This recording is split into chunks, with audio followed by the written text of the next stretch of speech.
সংসদে ২৫-২৬ অর্থ বছরে ৭,৮৮,০০০ কোটি টাকা নিট বাজেট প্রস্তাব করছেন অর্থমন্ত্রী।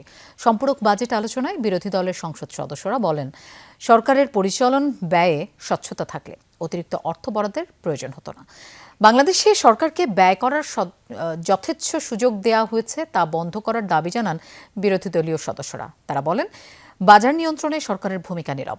অর্থনৈতিক স্বচ্ছতা থাকলে সংকটের সময় অতিরিক্ত অর্থ খরচের দরকার হতো না। সংসদ সদস্য রুমিন ফারহানা বলেন, গত ১৫ বছরে হাজার হাজার কোটি টাকা পাচার হয়েছে, পরিবারের কাছে ব্যাংক দেয়া হয়েছে। যেখানে খেলাপি ঋণ ৩৫% পৌঁছেছে, সেখানে নতুন বিনিয়োগে সক্ষমতা আছে কিনা ভেবে দেখা দরকার।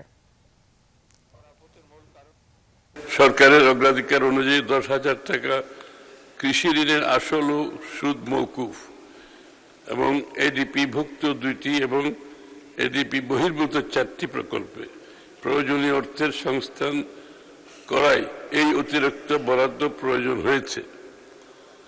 আর্থিক প্রতিষ্ঠান বিভাগের নিজস্ব ব্যয় মেটানোর জন্য কোনো অতিরিক্ত বরাদ্দ দাবি করা হয়নি।